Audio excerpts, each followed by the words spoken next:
Halo what's up good people, apa kabar kalian semua? Kembali lagi bareng saya untuk membahas dan mengulas alur cerita sinetron Naluri Hati yang kian hari kian membuat baper para warganet, terutama para fans dan penggemar sinetron Naluri Hati.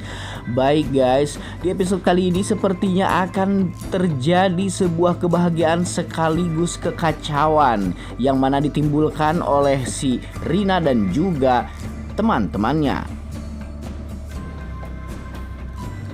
Ada Naila dan juga si Zain yang semakin dekat dan akan sesegera mungkin melangsungkan pernikahannya. Ada si Sandy yang sudah mulai berangsur pulih dan dia juga akan melakukan sesuatu untuk memperjuangkan si Naila kembali. Dan ada juga orang-orang yang menginginkan kematian si Agnes.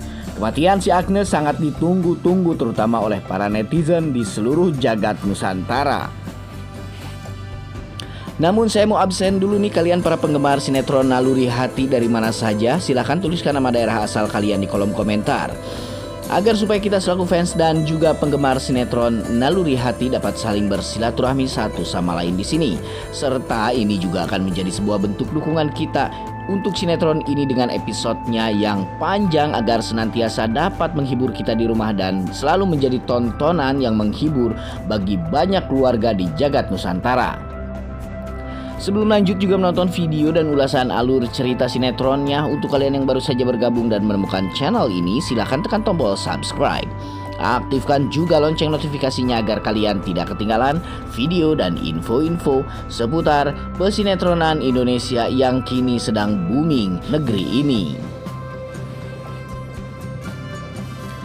Baik sob, pembahasan akan kita mulai di scene di mana ada si Naila yang sedang berada di rumah sakit atas undangan si Cindy. Nah, di sini si Naila pun bertemu dengan mantan kekasihnya si Sandy. Mereka berdua saling berkomunikasi satu sama lain serta si Cindy pun di sini bertingkah seolah-olah dia sebagai istrinya si Sandy. Si Sandy pun sesekali mencoba mengembalikan ingatan si Naila agar supaya si Naila dapat kembali jatuh ke pelukannya. Di sini si Sandy berkata bahwasanya dia harus ingat semua tentang apa yang pernah terjadi di masa lalu sebelum akhirnya dia amnesia.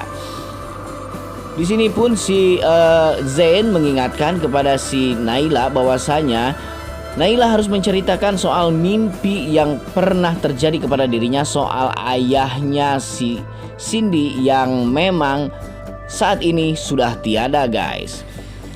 Diketahui memang si Naila pernah bermimpi bertemu dengan Pak Aryo. Bahwasanya Pak Aryo tersebut pun mengingatkan kepada si Naila agar supaya si Naila tetap berhati-hati dan berjaga-jaga di dalam hidupnya.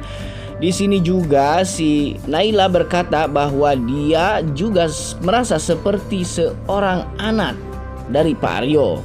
Di dalam mimpi tersebut pun pertemuan yang sangat hangat dan juga tidak asing baginya guys. Apakah memang dengan momen mimpi tersebut pun akan menjadi cikal bakal pendongkrak ingatan si Naila agar kembali seperti semula? Dan jikalau ingatan si Naila kembali, maka si Cindy, Rina dan juga Gilang akan terancam kepunahannya. Baik guys, di sini si Sandy sudah merasa agak sedikit senang dan tenang karena mungkin ciri-ciri kepulangannya ingatan si Naila sudah mulai terbaca dan tergambar. Nah, dan di sini pun si Cindy yang takut semuanya terbongkar, dia langsung berakting dan pura-pura nangis. Nah, di sini si Cindy dengan maksud dan tujuan menangisi Om Aryo yang sudah tiada, tapi padahal dia sendirilah yang juga melakukan pembunuhan kepada Om Aryo guys. Si Naila pun sesekali menenangkan si Cindy agar supaya si Cindy jangan terlalu terlarut dalam kesedihannya. Naila berkata bahwa Cindy harus lebih banyak lagi mendoakan Om Aryo agar supaya Om Aryo tenang di alam sana guys. Si Zain di sini juga hanya terus bisa memperhatikan dan menemani juga mendampingi si Naila agar supaya si Naila tetap merasa nyaman dalam kehidupannya. Karena orang yang amnesia tidak bisa terlalu terbentur atau tertekan pemikiran dan juga batinnya guys. Akhirnya si Zain pun pamitan untuk pergi ke kantor lebih dahulu. Nah, di sini juga si Naila menemani si Cindy dan juga si Sandy berada di ruangan tempat si Sandy dirawat. Seperginya si Zain dari situ pun si Sandi dan juga si Cindy tidak henti-hentinya menanyai si Naila. Mereka pun sepertinya sangat akrab sekali, terutama si Sandi yang sudah lama tidak bertemu dengan Naila. Dan pada akhirnya kali ini dia memiliki kesempatan untuk bicara lebih banyak lagi dengan Naila. Serta di scene adegan lain di 4 penjuru mata angin yang lain, di mana ada si Rina dan juga si Gilang yang sudah gelagapan dan kebingungan. Di sini si Rina sudah merasa ketakutan karena sepertinya pengacaranya si Naila sudah mulai mencurigai gerak-gerik kejahatan mereka. Terlebih lagi, si pengacara tersebut sudah pernah bertemu dan melihat Naila walaupun hanya sepintas, guys. Apakah ini juga akan menjadi cikal bakal kehancuran Rina dan juga Gilang? Lalu apakah kira-kira yang akan direncanakan oleh Gilang? Gilang langsung menelpon si Cindy dan menceritakan soal keresahannya tersebut kepada si Cindy. Si Cindy pun menceritakan hal gawat yang lain kepada si Gilang karena memang ternyata katanya si Naila sudah pernah bermimpi bertemu dengan Om Aryo. Nah, itu artinya dia sudah mulai didekati dan juga dibimbing oleh mendiang ayahnya untuk kembali ke jalan yang benar dan ingatan yang semestinya. Si Gilang pun langsung mengadakan rapat dadakan meskipun via telepon, guys. Di sini si Gilang berkata kepada si Cindy bahwasanya saya sudah punya rencana lain dan saya akan menyuruh pengacara tersebut ke rumah sakit agar supaya pengacara itu bertemu secara langsung dengan si Naila. Mendengar hal tersebut pun si Cindy langsung terkaget dan terheran-heran, guys. Mengapa hal yang selama ini dirahasiakan oleh mereka malah sekarang si Gilang ingin menggiring pengacara tersebut untuk bertemu dengan si Naila? Apakah kira-kira yang akan direncanakan oleh si Gilang ya, guys? Tapi mudah-mudahan saja apapun rencana si Gilang ini akan menjadi sebuah keuntungan untuk si Naila dan juga si Zain.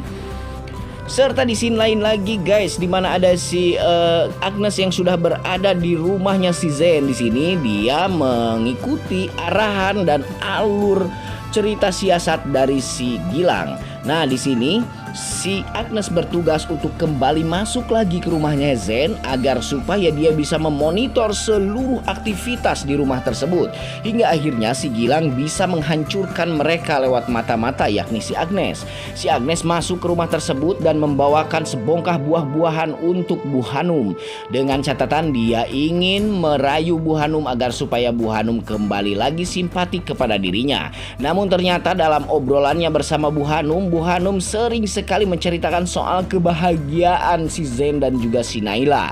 Nah, guys, dengan seperti ini bisa saja menjadi bahan untuk si Agnes kembali lagi bunuh diri. Karena memang sosok perempuan seperti si Agnes yang lemah pemikiran dan lemah iman ini bisa saja dia melakukan hal nekat jikalau semua keinginan dan juga rasanya terhantam oleh benturan yang tidak diinginkannya.